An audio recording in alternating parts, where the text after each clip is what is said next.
దేవాది దేవుడు మన ముందు ఉంచినటువంటి వాక్యమును చదువుకుందాం. మార్కు సువార్త 5వ అధ్యాయము.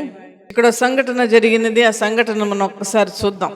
యేసు ప్రభుల వారు మరి ఆ యొక్క దోణి ఎక్కి వేరే ఒక ప్రదేశమునకు, అంటే వేరే దేశాలలో సముద్రము కానీ చిన్న మరి సముద్రము లాంటి బ్యాక్ వాటర్స్ అంటారు వాటిని కానీ వెళ్ళడానికి చాలా ప్రదేశాలు ఉంటాయి. ప్రభులు వారు ఒక చోట నుండి ఇంకో చోటకు వచ్చారు. ఎక్కడి నుంచి? ఆ దోణి ఎక్కారు, అక్కడ తుఫాన్ వచ్చింది, అవన్నీ మనకు తెలుసు. ఆ తుఫాన్ నడిచారు.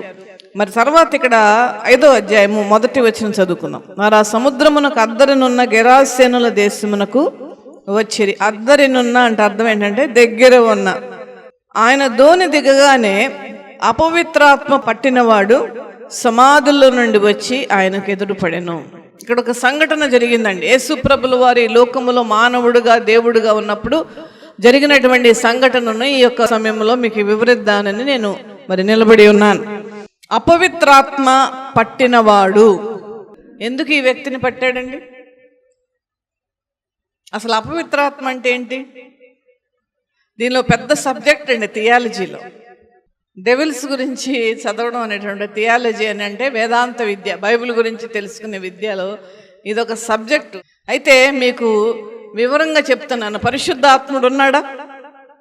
పరిశుద్ధాత్ముడు ఉన్నాడు. పరిశుద్ధాత్ముడికి శరీరం అవసరమై ఉన్నదా? ఆత్మ కదండి పరిశుద్ధాత్మ. ఆ ఆత్మకు శరీరం అవసరమా? నేను ఎందుకు ప్రశ్న వేస్తాను తెలుసా? ఎప్పుడు కూడా జనరల్గా నా యొక్క మెసేజెస్ అన్నీ కూడా ప్రశ్నాత్మకంగానే ఉంటాయి. ఎందుకంటే మీరు కూడా ఈ వాక్య విషయంలో ఉన్నటువంటి విషయాలను ఆలోచిస్తే రేపు మీరు వేరే చదువుకుంటుంటే కూడా అదే ఆలోచనతో చదువుతారు. ప్రభు యొక్క మనసు ఏంటో అర్థం అవుతుంది. పరిశుద్ధాత్మకి శరీరము అవసరమా? పరిశుద్ధాత్మనికి శరీరము అవసరం. ఇప్పుడు దైవజనులందరూ కూడా వాక్యము దేని మీద ఆధారపడి చెప్తారండి? వాళ్ళ సొంత మాటలు చెప్తున్నారు. చాలా ఇంకా అద్భుతమైనటువంటి ఆత్మీయ స్థితిలో ఉన్నటువంటి వారితో అయితే ప్రభువే మాట్లాడతాడు. ఒకసారి మొన్న ఒక ఆవిడ అంటాను, అసలు దేవాదేవుడు మాట్లాడతాడా అండి మనుషులతో? ఇలా చెప్తారు ఏంటండి అని. నేను మాట్లాడతారు, అది వాక్యానుసారమే. కనుక చూడండి దేవుని బిడ్డలారా, పరిశుద్ధాత్ముడు కూడా ప్రపంచంలో ఉన్నటువంటి మానవాళి అందరినీ గమనిస్తూ ఉంటారు. ఎవరి ద్వారా నేను నా యొక్క సేవను జరిపించుకోవాలి, ఎవరి ద్వారా నేను నా యొక్క సేవా భారము అప్పగించాలి అనేటువంటి విషయంలో, ఆ తలంపులో, ఆ భారముతో ప్రభువు కూడా ఆయన కన్నులు భూలోకం అంతా కూడా సంచరించి కొంతమందిని ఏర్పాటు చేసుకుని వారిలో పరిశుద్ధాత్ముడు నివసించి అద్భుతమైనటువంటి సేవా కార్యక్రమాలు దేవుని యొక్క ప్రతినిధులుగా ఈ భూమి మీద ఉండడానికి పరిశుద్ధాత్ముడు నడిపిస్తూ ఉంటాడు. అయితే పరిశుద్ధాత్ముడు అందరిలోనూ ఉంటాడా అంటే అందరిలోనూ ఉంటాడు. ఉండాలని దేవుడు ఇష్టపడతాడు. ఎందుకంటే ఆ పరిశుద్ధాత్ముని యొక్క ప్రేరేపణతో మనం ముందుకు సాగుతూ ఉంటేనే మనము చాలా మంచి దేవుని బిడలుగా పిలువబడతాం. అయితే పరిశుద్ధాత్ముడు చేసేటువంటి కార్యాలు చాలా ఉన్నాయి. చిన్న ఎగ్జాంపుల్ చెప్పి నేను ముందుకు వెళ్తాను. ఒక తప్పు మనం ఏమైనా చేస్తే వెంటనే ఈ పని నేను చేయకుండా ఉండవలసి ఉంటుంది, లేదంటే ఈ యొక్క మాట నేను అనకుండా ఉండాల్సింది.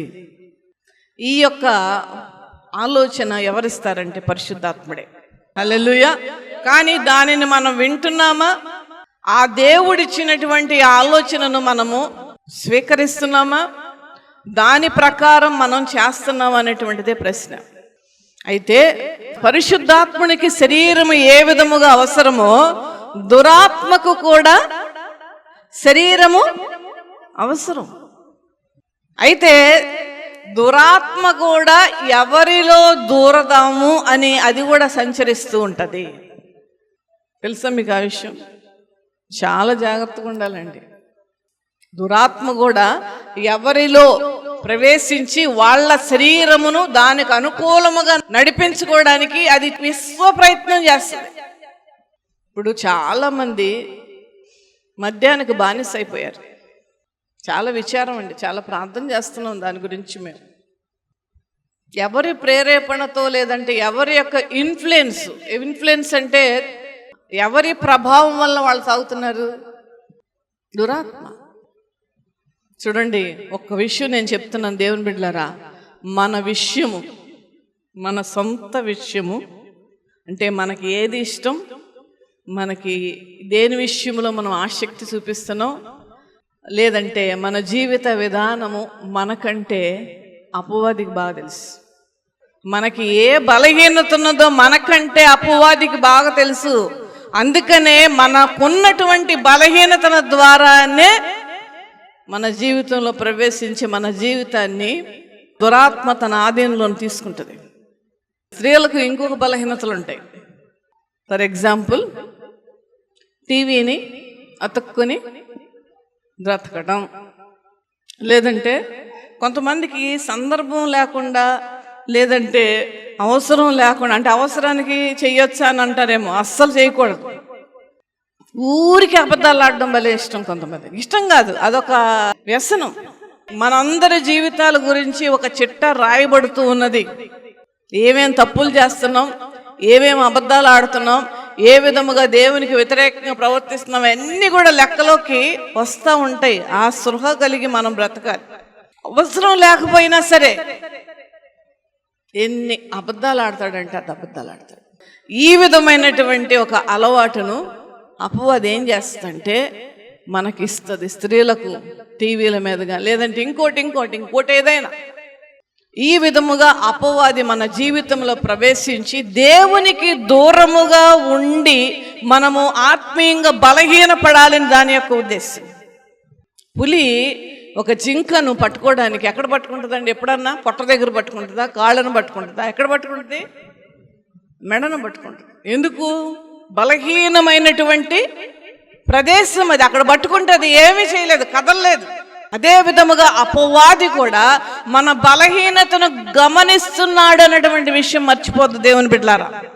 దేవుడు ఎంతగా మనల్ని కాపాడాలి, ఎంతగా సంరక్షించాలి, ఏ విధముగా నా కృపలను నా బిడ్డలైనటువంటి వారికి కనపరచాలని దేవుడు ఎంతగా గమనిస్తున్నాడు. అట్ ద సేమ్ టైం అపవాది కూడా వీళ్ళల్లో ఏ బలహీనత ఉన్నది, వీళ్ళు దేనికి లొంగుతారు అనేటువంటి ఒక దృక్పథముతో మనలను చూస్తుంది అనేటువంటి విషయం మీరు మర్చిపోవద్దు. ఈ యొక్క వ్యక్తి యొక్క శరీరమును ఎవరు పట్టుకున్నారండి? దురాత్మ పట్టి ఇతడు భయంకరమైనటువంటి పరిస్థితులలో ఉన్నాడండి. ఇతని నివాసం ఎక్కడండి? సమాధులలో ఉన్నది. అంటే ఇతనికి ఇల్లు లేదా అండి? ఇల్లు ఉన్నది అతనికి. తల్లిదండ్రులు ఉన్నారా? ఉన్నారు. తోబుట్టువులు ఉన్నారా? ఉన్నారు. ఒక మంచి జీవితం జీవిస్తున్నాడంటే జీవిస్తున్నాడు. కానీ ఇతని పరిస్థితి ఎలా ఉన్నది? ఎక్కడుంటున్నాడు? నివాసము సమాధులలో ఉన్నది. ఆ ఆలోచన ఎవరు కలిగించారు? అపవాది. అంటే అతని శరీరమును పట్టి ఎంత భయంకరమైన దిగజారుడి స్థితిలోనికి ఆ యొక్క అపవాది తీసుకుని వెళ్ళాడు. చూడండి, ఇతడు ఖచ్చితంగా ఆత్మీయంగా బలహీనుడై ఉంటాడు. కనుకనే పట్టుకున్నాడు. భయంకరం. ఎందుకంటే మేము సేన అని చెప్పాడండి. సేన అంటే ఏంటి అర్థం? అనేకులు కదా. సంఖ్యలలో బంధించి ఉన్నాడు అని అంటే ఇతని స్థితి మీరు అర్థం చేసుకోండి. ప్రభులు వారి లోకములో మానవుడుగా దేవుడుగా ఉన్నటువంటి కాలంలో ఇంకా చైన్స్తో కట్టబడి, అంటే దాదాపు ఇంత లావు చైన్స్ అతని కాళ్లకు అతని చేతులకు కట్టబడి ఉన్నాయి. వాటిని ఏం చేస్తున్నాడండి? ఇతను తుత్తునీలుగా చేస్తున్నాడు. తుత్తునీలు అంటే అర్థం ఏంటి? మొక్కలు చేస్తున్నాడు. ఏవి? లావు కలిగిన ఇనప సంఖ్యలు. ఒకటి వల్ల అవుద్దండి ఇది? పోనీ ఇద్దరు వల్ల అవుద్దా? పోనీ 10 మంది వల్ల అవుద్దా? పోనీ అంటే వితౌట్ ఇన్స్ట్రుమెంట్స్, అంటే కటింగ్ ప్లేయర్స్ ఏవి ఉంటాయి కదా, అటు కాకుండా ఒక చేతులతో ఇనప సంఖ్యలను చెప్తున్నాను మరలా, చాలా లావు ఇంత ఆ లింక్స్ మేబీ ఇంత దిస్ మచ్ ఆఫ్ విడ్త్ అని నేను అనుకుంటున్నాను. ఎవరికైనా సాధ్యమండి ఇది, కానీ చేస్తున్నాడు ఇతను. తుత్తునీలుగా చేస్తాడు. ముక్కలుగా ఇనప సంఖ్యలను తెంపుకుంటున్నాడు. అది ఎవరి వలన సాధ్యం అంటే చాలా మంది వలన సాధ్యం. తుత్తునీలుగా చేస్తూ ఉన్నాడు. ఎవడును వారిని సాధుపరచలేకపోయిన, అంటే ఎవ్వరు కూడా అతడు ఆ విధముగా సంకెళ్లను తెగగొట్టుకుంటూ ఉన్నప్పుడు, ఆ రాళ్లతో అతని శరీరమును గాయపరుచుకుంటూ ఉంటున్నప్పుడు అతనిని దగ్గరికి కూడా వెళ్ళటానికి ఎవ్వరు కూడా సాహసించట్లేకపోతున్నారు. ఎందుకంటే అతని దగ్గరికి వెళితే మా ప్రాణం మీదకి ఏమైనా వస్తుందేమో అని. అంతేకాదు రాళ్లను తీసుకుని అతను గాయపరుచుకుంటున్నాడంట. చూడండి అక్కడ వాక్యంలో ఉన్నది చూడండి.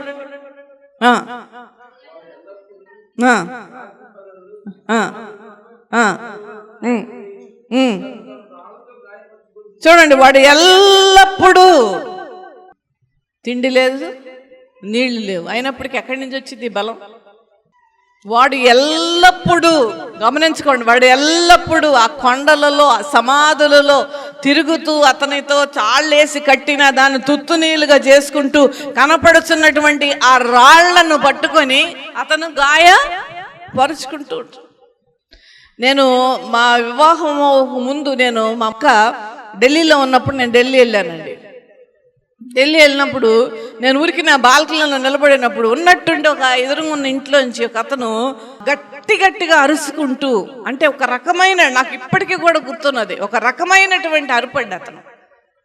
అంటే లోపల ఏదో భయంకరమైనటువంటి జరుగుతున్నది అన్న ఉద్దేశంతో భయంకర, అంటే అది దానికి భాష లేదు, ఆ అరుపుకి భాష లేదండి, నాట్ ఈవెన్ హిందీ.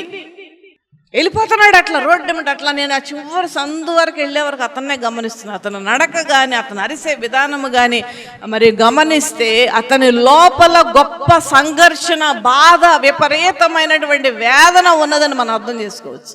అప్పుడు నేను మా అక్కని అడిగాను, ఎందుకు ఆయన అప్పటి వరకు బాగున్నాడుగా, ఏం చేస్తుంది అంటే, ఏమో అతను ఎప్పుడు అంతే ఉన్నట్టుండి గట్టిగా బయటకు వచ్చేసి ఇంట్లో ఉన్నాడండి. అతను వెంటనే గట్టిగా అరుచుకుంటే ఎక్కడికో వెళ్ళిపోతాడంట. వెళ్ళిపోయి 3-4 రోజుల తర్వాత బక్క చిక్కిపోయి మరి గాయపరుచుకుని రక్తాలు కారుకుంటూ బట్టలు చింపేసుకుని ఎప్పుడుకో వస్తాడట. నాకు ఇది వాక్యం చదువుతుంటే అతనే జ్ఞాపకం వస్తుంది. అయితే చూడండి, తన శరీరమును ఎవరైనా టీ పెట్టే ముందు కొంతసేపు నా వేలు కూడా పెడదాము, టీ తర్వాత పెడదాములే పెట్టిన వాళ్ళు ఎవరైనా ఉన్నారండి? స్టవ్ వెలిగించి పెడతామా? చేస్తామండి మన శరీరాన్ని. ఎందుకు? మన శరీరం అది, మనం శరీరాన్ని ప్రేమిస్తున్నాం. నొప్పి అయితే మనకి బాధ, పొరపాటున కాలుతూ ఉంటాయి, పొరపాటున కాళ్ళకు దెబ్బలు తగులుతూ ఉంటాయి, పొరపాటున ముళ్ళు గుచ్చుకోవడం ఏమి జరుగుతుంటాయి. కానీ చేస్తా మన సొంత శరీరమును మనం బాధపరుచుకోము. ఎందుకంటే ఆ శరీరాన్ని మనం ప్రేమిస్తున్నాము గనక, ఆ శరీరాన్ని కాపాడుకోవలసిన బాధ్యత మనకు ఉన్నది గనక. అయితే ఈ వ్యక్తి రాళ్లతో ఎందుకు తన శరీరమును గాయపరుచుకుంటున్నాడు? అది ఎవరి వలన జరుగుతూ ఉన్నది? దురాత్మ చేయిస్తూ ఉన్నది. ఎందుకంటే ఆ శరీరం మీద దురాత్మకి ప్రేమ లేదు, రాళ్లతో గాయపరుచుకుంటూ ఉన్నాడు. చాలా మంది లవ్ ఫెయిల్యూర్స్ అయితే, మొన్న కూడా ఒక వ్యక్తి గురించి నేను విన్నాను. ఒక పిల్ల 14 సంవత్సరాలండి. అంటే మీరు వయసు నేను ఎందుకు చెప్తూ ఉన్నానంటే, అంత చిన్న వయసులో ప్రేమించాల్సినటువంటి ఆవశ్యకత ఉన్నదండి. యవన బిడ్డలకు ఒక భారం దేవుడు మాకు ఇస్తూ ఉన్నాడండి. ఎందుకంటే ఇక ముందు జనరేషన్లో సంఘములో, అంటే ఈ ముందంటే వచ్చే సంవత్సరం కాదు నేను చెప్పేది, రానున్న సంవత్సరాలలో రేపు సంఘములో అసలు ఎవరు ఉంటారు అనేటువంటి ఒక ప్రశ్నార్థకమైంది. ఎందుకంటే యవ్వన బిడ్డలు దేనికి లోనైపోయారండి? వాళ్ళ జీవితాల అంతము ఎలా ఉన్నదో మనకు తెలుస్తలేదు. కాలేజీ ప్రిన్సిపల్ నన్ను పిలిచినప్పుడు నేను వెళ్ళాను. పిలిచి ఒక అబ్బాయి కౌన్సిలింగ్ ఇమ్మని చెప్పారు. వాడు రోజు సెల్ ఫోన్ తీసుకుని ఒక పల్లెటూరు నుంచి వస్తున్నాడు కాలేజీకి. సెల్ ఫోన్ తీసుకుని వచ్చి ఆ బస్ స్టాండ్లోనో ఆ రైల్వే స్టేషన్లోనో కూర్చుని సాయంకాలం వరకు సెలవు చూసుకుని సాయంకాలం ఇంటికి వెళ్ళే సమయంలో బస్ ఎక్కో ట్రైన్ ఎక్కో వెళ్ళిపోతున్నాడు. అతను నివాసం ఎక్కడ? Bus stand.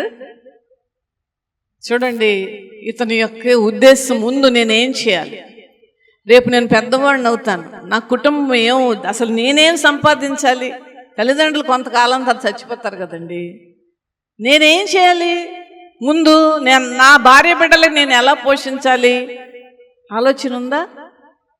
Cell phone. అందుకే నేను చెప్తున్నాను, ముందు యవన బిడ్డల యొక్క తరాము రానున్న దినాలలో ఎలా ఉంటుంది అనేటువంటిది ఆ భయంకరమైన భారము చాలా మంది సేవకులలో వచ్చిందండి. కనుక మీకు చెప్తూ ఉన్నాను, మీ యవన బిడ్డల గురించి మీరు ప్రార్థన చేయండి. నచ్చి చూడండి, ఆ అమ్మాయి గురించి నాకు ఫోన్ వచ్చింది.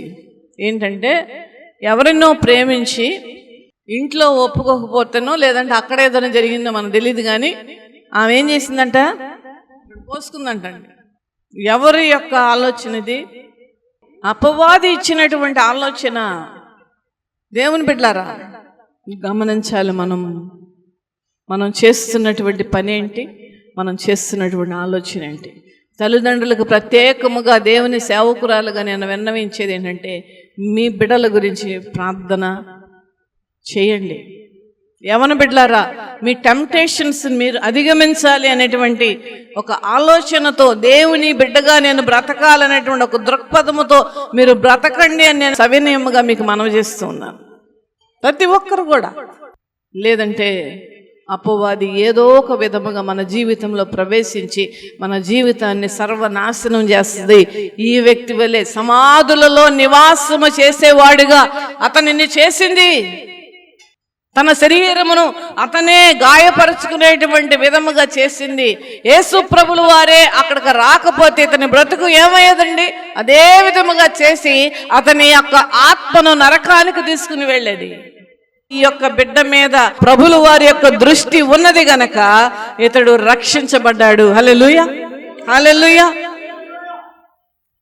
అయితే యేసు ప్రభులు వారు వస్తున్నారనేటువంటి గమనం ఎవరు చేశారండి? ఇతనే చేశాడు.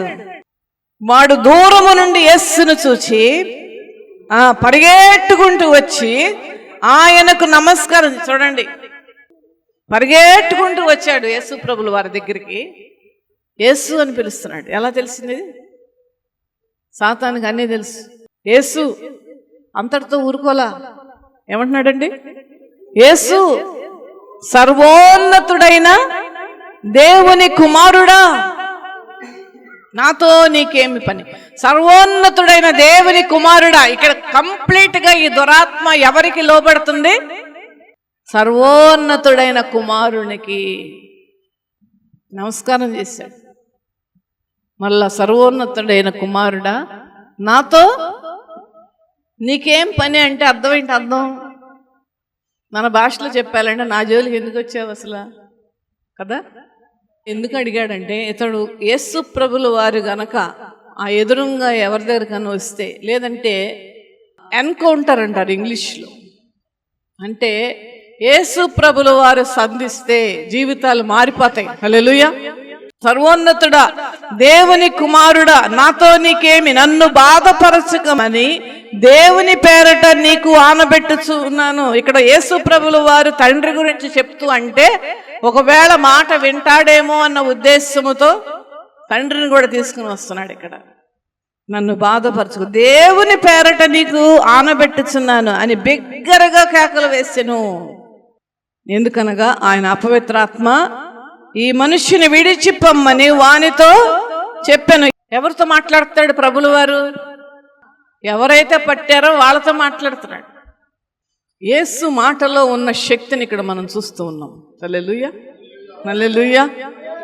ఈ యొక్క శక్తి కలిగినటువంటి సృష్టిని కూడా దేవుడు ఏ విధముగా సృష్టించాడు?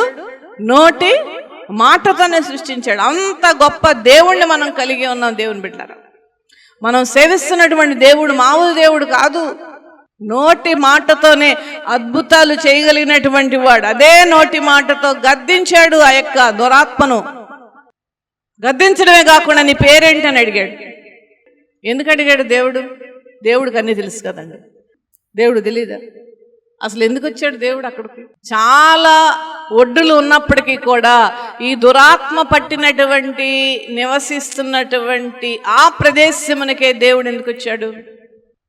గొప్ప ప్రణాళిక. మనకులాగా ఎట్లా అంటే అట్లా చేయడు దేవుడు. చాలా ఆలోచన పరంగా చేస్తాడు. నీ పేరేంటి అని అడిగితే దేవుడికి అన్నీ తెలుసండి.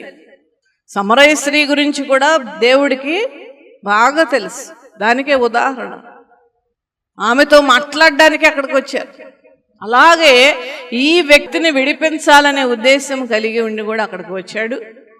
అంతేకాదు, నీ పేరేంటని అడుగుతున్నాడు. పేరంటే ఏం చెప్పాడండి? సేన అని చెప్పాడు. సేన అంటే అర్థం ఏంటి? సేన అంటే అర్థం ఏంటంటే అనేకులు. అనేకులు అంటే నాకు అనేకులు కొన్ని మాటలు నిన్న వాక్యం చదువుతూ ఉంటుంటే కొన్ని మాటల దగ్గర నేను ఆగిపోతానండి. అనేకులు అంటే ఎవరని నాకు తెలుసుకోవాలనిపించి నేను బాగా స్టడీ చేశాను, కమెంటరీస్ చదివాను. ఎంతమంది ఉంటారు అనేకులంటే? 2000 కరెక్ట్ అండి. ఒక దురాత్మలో ఉన్నట్టు జీవితం నాశనం అయిపోతుంది. నేను అనుకోవడం, బహుశా ఈ వ్యక్తి యొక్క చుట్టుపక్కల ఉన్న వారందరూ కూడా ఆత్మీయంగా బలవంతులై ఉంటారు. హల్లెలూయా. అందుకని ఎవ్వరు దొరకగా ఎతికి మీటింగ్ పెట్టినాయండి సాయంకాలం. ఇతను దూరకృతం నాకు ఎవ్వరు దొరకట్లే, అందరు భక్తిగా ఉంటారు, అందరూ ప్రార్థనగా. ఇలాగే గిరిపురం యొక్క సంఘ బిడ్డలు కూడా చక్కగా పనులన్నీ మానుకొని ఉపవాస ప్రార్థనలకు మందిరాలు వెళ్ళి కూర్చున్నారు. ఎవ్వరు దొరకట్లా అన్నాడు. అయితే నువ్వు ఆళ్ళని దూరే, ఒక గుంపు నుంచి ఇంకా ఆళ్ళలో దూరే అని ఆ విధముగా అయ్యుండి ఉంటుంది అక్కడ. ఎందుకంటే ఒకరిలో అన్ని దూరడం అనేటువంటిది చాలా ఆశ్చర్యకరమైనటువంటి విషయం. 2000 మంది దూరారు వాళ్ళలో. మరి ఇనప సంఖ్యలు చూసారండి, ఎందుకు తగ్గొట్టుకున్నాడు ఇప్పుడు అర్థమవుతుందా? చాలామంది ఏమంటారంటే, అంటే భక్తి లేనటువంటి వారు, దేవుడు లేడనేటువంటి వారు ఏమంటారంటే, బైబిల్లో కొన్ని మాటలు చాలా ఊహకు మించినటువంటి అండి అని అంటుంటారు. ఊహకు మించిన ఏం రాయలేదు, ఇక్కడ జరిగే రాశారు. 2000 మంది ఉన్నారు కనుకనే ఆ ఇనప సంఖ్యలను తుత్తునీలుగా చేస్తూ ఉన్నాడు. 2000 అని ఎందుకు అంటున్నాను? ఆ పందులు ఎన్ని ఉన్నాయండి? కొంతమంది ఏమన్నారంటే 6000 అన్నారండి, కొంతమంది 6000 అన్నారు, కొంతమంది 4000 అన్నారు. అంటే కామెంటేటర్స్ రాస్తారు కదా. కనుక 2000 పైనే ఇతని వ్యక్తిలో దూరి ఉన్నాయి. ఎందుకంటే ఆ 2000 పందులు కూడా చచ్చిపోయినాయి. ఒకటన్నా మిగిలిందా? 1999 చచ్చిపోయినాయి అని ఉన్నాయా? 2000 పందులు కూడా సముద్రములో పడి చచ్చిపోయినాయి. పందులను చంపింది ఎవరు? అపవాది. అసలు దెయ్యం పట్టడం అంటే అర్థం ఏంటంటే శరీరంలో ప్రవేశించి అతనిలో ఉన్నటువంటి ఆ ఆత్మను నరకానికి తీసుకెళ్ళడం. అది దెయ్యం పట్టడం అంటే. జాగ్రత్త దేవుని బిడ్డలారా, మనము ఎప్పుడు కూడా దురాత్మను ఆహ్వానించేటువంటి పనులు మనం ఎప్పుడు కూడా చేయరాదు. ఎప్పుడు మన ప్రార్థనలు, ఇప్పుడు మనం ప్రార్థన చేస్తున్నాం, ప్రార్థన కూడికి ఇప్పుడు జరుగుతున్నది. ఎప్పుడు కూడా మన చుట్టూ ఆయన కంచి ఉండాలని మనం ప్రార్థన చేసుకుంటూ ఉండాలి. అంతే కదా అని ప్రార్థన చేసుకుని మన ఇష్టానుసారంగా బ్రతికితే మాత్రం కుదరదు. అది అపవాదిని ఆహ్వానించినట్లే. దేవునికి వ్యతిరేకముగా మనం ఏమన్నా చేస్తున్నామని అంటే అపవాదిని మనం ఆహ్వానిస్తున్నట్టే. ఒక బలహీనత మనలను ఆవరించి పదే అది చేయించాలని ఆ ఆలోచన ఇస్తున్నదంటే అది దురాత్మే. అందుకనే ప్రార్థన చేయడం అంటే ఆటంకాలు వస్తాయి. మేము కూడా ప్రార్థనలోకి వెళ్ళాలి అని అలా గదిలోకి వెళ్దాం ఇద్దరు అనుకుంటున్నప్పటికెల్లా ఏ ఫోనో మోగుద్ది, ఎక్కడి నుంచో వస్తుంది, దూర ప్రాంతం నుండి వస్తుంది, లేదంటే ఓసారి వేరే దేశాల నుంచి కూడా వస్తాయి మా ఫోన్లో. అంటే అపవాది ఎంత ఇదిగా పనిచేస్తుంది చూసారా? ఎవరికో ప్రేరేపణ ఇచ్చి వాళ్ళకి చేయండి, ఎందుకంటే ఇదిగో ఇప్పుడు వాళ్ళు మోకరించి ప్రార్థన చేయబోతూ ఉన్నారు. మేము అలాంటి ఫోన్స్ అన్నీ కూడా మేము అటెండ్ అవ్వకుండా ఇద్దరం కూడా మ్యూట్లో పెట్టుకొని ఫోను అప్పుడు మోకరించి ప్రార్థన చేస్తాం. దైవ జనాంగమా, జ్ఞాపకం చేసుకోండి, అపవాది యొక్క ఉద్దేశం ఏంటంటే నీకును నీ తండ్రికి దూరపరచాలనే దాని యొక్క ఉద్దేశం. కనుకనే వాక్యం వినకుండా చేస్తుంది, వాక్య ప్రకారం నడుచుకోకుండా చేస్తుంది, అబద్ధాలు ఆడడానికి ప్రయత్నం చేస్తుంది, దేవునికి వ్యతిరేకంగా పాపం చేయడానికి ప్రేరేపిస్తూ ఉంటుంది. ఈ విధముగా ఆత్మీయంగా బలహీనపడిన తర్వాత దాన్ని వశపరుచుకుంటుంది. ముందుగా ప్రవేశిస్తుంది, తర్వాత ప్రేరేపిస్తుంది, తర్వాత వశపరుచుకుంటుంది. దేవజనాంగమా జాగ్రత్త. ఈ వాక్యమును చెప్పాలని ప్రభు ప్రేరేపణ నాకు ఇచ్చాడు. ఒక చోటకు నేను వస్తున్నానంటే నేను ఆలోచిస్తూనే ఉంటాను, మాట్లాడుతూ ఉంటాను ప్రభుతో, అయ్యా ఏం చెప్పాలి నాయనా, ఏం చెప్పాలి. ఈ రోజున మీకనే కాదండి, నేను కూడా ఎప్పుడైనా నేను వాక్యము నేను చెప్తూ ఉన్నానంటే నేను కూడా దాని విషయంలో ఆలోచిస్తాను. నా జీవితము కూడా సరిచేసుకోవడానికే నేను ప్రయత్నం చేస్తాను. ఈ వాక్యం నేను బోధిస్తున్నానంటే ముందుగా నన్ను నేను బోధించుకుంటాను, నా కుటుంబానికి బోధించుకుంటాను. ఏ విధముగా నీకును నీ దేవుడికి వ్యతిరేకముగా, లేదంటే నీకును నీ తండ్రికి మధ్య ఉన్నటువంటి ఆ యొక్క వ్యత్యాసమును దూరపరచాలనేది సాతాను యొక్క ఉద్దేశం. ఈ యొక్క సేన పట్టినటువంటి వ్యక్తి ముందు జీవితం మనం ఆలోచిస్తే ఒక్కసారి వచ్చి 2000 వచ్చి పడలా అతనిలో, మెల్లమెల్లగా ఇతని శరీరమే ఆ యొక్క సేనకు కేంద్రమై ఉన్నది. ఎందుకంటే ఆ ఆత్మను పాతాళంలోకి తీసుకుని వెళ్ళాలి, అపవాది యొక్క ఉద్దేశం అది. ఆ రాళ్లతో గాయపరుచుకుని అతనిని చంపాలి అనేటువంటి ప్లాన్తో వచ్చినారు వాళ్ళందరూ కూడా. 2000 పట్టి అతని జీవితాన్ని చెలరేగేటువంటి విధముగా, తుత్తునీలుగా చేసే విధముగా, సర్వనాశనము చేసే విధముగా ప్రయత్నం చేస్తుందంటే అపవాది ఎంతగా మనల్ని శోధిస్తుందో గమనించండి దేవుని బిడ్డలారా. 10వ వచనం చదవండి. తమ్మును ఆ దేశములోండి తోలివేయొద్దని ఆయనను మిగుల బ్రతిమలాడుకొనెను.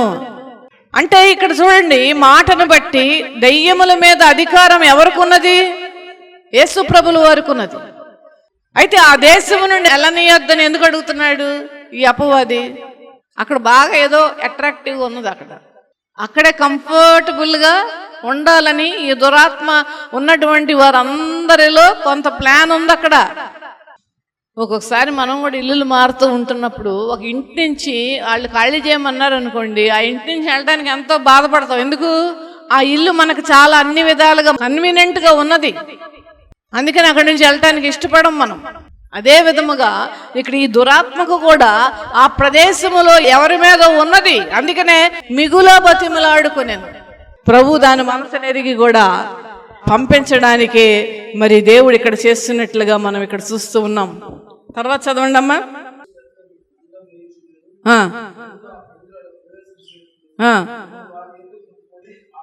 ఆ పందుల్లో ప్రవేశించడానికి మాకు అవకాశం ఇవ్వమని అడుగుతూ ఉన్నది.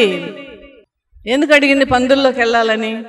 పందుల్లోకి వెళ్ళి అక్కడ కొంతకాలం ఆ పందుల్లో ఉండి మళ్ళీ ఎవరి మీదో వచ్చి వాళ్ళ జీవితాలను సర్వనాశనం చేయాలని ఆలోచన ఇక్కడ. కానీ దేవాది దేవుడు అన్ని దురాత్మలను ఆ పందుల్లో వచ్చేటట్లును, ఆ యొక్క పందులు వెళ్ళి ఆ సముద్రంలో పడి చచ్చిపోయేటట్లుగాను చేశాడు. ప్రభునామమున మహిమ కలుగును గాక. హల్లెలూయా. అయితే దురాత్మకు ఎవరి మీద అధికారం ఉన్నది? దేవుడికి ఉన్నది. అయితే చాలా మంది మీరు అనుకోవచ్చు, ఆ దురాత్మలు మా దగ్గరికి రాకుండా దేవుడు చేయొచ్చు కదా అని. చేస్తాడు, కానీ నువ్వు ప్రతిసారి కూడా దాన్ని ఆహ్వానించే పని చేస్తూ ఉండంటే దేవుడు చూస్తూ ఉంటాడు. గమనించండి, మన జీవితం ఎప్పుడూ కూడా అపవాదికి ఆకర్షణీయముగా ఉండరాదు. మన జీవితం ఎప్పుడు కూడా అపవాదిని ఆహ్వానించేటువంటి పనులు మనం చేయరాదు. 15వ వచనం చదవండి. జనులు జరిగినది చూడవెళ్ళి యేసునొద్దకు వచ్చారు. జరిగిందంటే అంతా ప్రాపగండ అయిపోయింది, అంతా కూడా ఆ ప్రదేశంలో ఆ వార్త ప్రచురమైనది. అప్పుడు అందరూ కూడా పనులు చేస్తున్న వాళ్ళు, బట్టలు ఉతికేవాళ్ళు, ఇల్లు సర్దేవాళ్ళు, బూజులు దులిపేవాళ్ళు, ఊడ్చేవాళ్ళు, కూరలు వండేవాళ్ళు అందరూ కూడా పక్కన పడేసి జనులందరూ కూడా ఎవరి వద్దకు వచ్చారు? యేసునొద్దకు వచ్చారు. ఆ కార్యము జరిగినటువంటి విషయం చూద్దామని. ఇన్ని దయ్యాలు పట్టిన వాడు ఎవడు? ఇప్పుడు ఎలా ఉన్నాడు? ఆ సమాధులలో ఉండేవాడంట యేసు ప్రభుల వారి దగ్గర ఉన్నారట.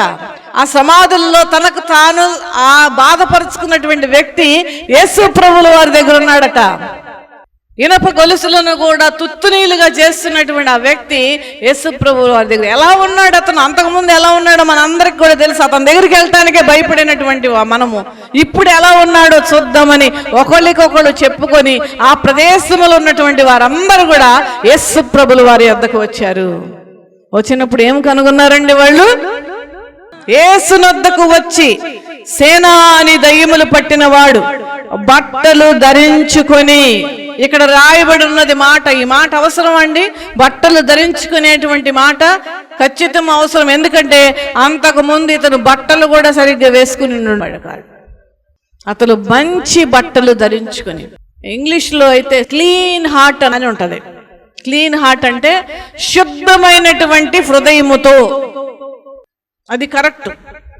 ఎందుకంటే అంతకు ముందు అపవిత్ర ఆత్మ పట్టినవాడు. ఇప్పుడు ఇతనులో ఏ మార్పు వచ్చింది? బట్టలు ధరించుకొని స్వస్థ చిత్తుడై కూర్చొని ఉండుట అంటే సావధానముగా ప్రభు పాదాల యొద్ద కూర్చొని ఉన్నాడు. ఈ మందిరములో ఎవరు సంచరిస్తూ ఉన్నారు? ప్రభు యొక్క ఆత్మ సంచరిస్తుంది. ఎందుకు మనం ఇక్కడికి వచ్చాం? ఆయన పాదాల యొద్ద కూర్చుండి ప్రార్థన చేసుకోవడానికి వచ్చాం, వాక్యం వినడానికి వచ్చాం, దేవుని పాటలు పాడుతూ దేవుని నామాన్ని మహిమపరచడానికి వచ్చాం, దేవుని సన్నిధిలో కూర్చొని సమయం గడిపి దేవుని సన్నిధిలో ఉన్న ఆనందం ఆశీర్వాదాలు పొందుకోవడానికి మనం వచ్చాం. ఇతడు కూడా ఆ యేసు పాదాల యొద్ద కూర్చుని స్వస్థ చిత్తుడై కూర్చున్నట్టు చూచి భయపడ్డారంట. ఎందుకు భయపడ్డారంటే అసలు ఎంత అద్భుతము ఎలా జరిగింది, ఎప్పటి నుంచో చూస్తున్నాం ఈ వ్యక్తి, ఇంత ఇదిగా ఉన్నటువంటి వాడు ఇంత కార్యాలు జరిగినాయి అని చెప్పి భయపడ్డారు. అయితే ఒకటే చెప్తున్నాను దేవుని బిడ్డలారా, అంతకు ముందు యేసు ప్రభుల వారు ఇతని యొద్దకు రానప్పుడు ఇతని జీవితం ఎలా ఉన్నది?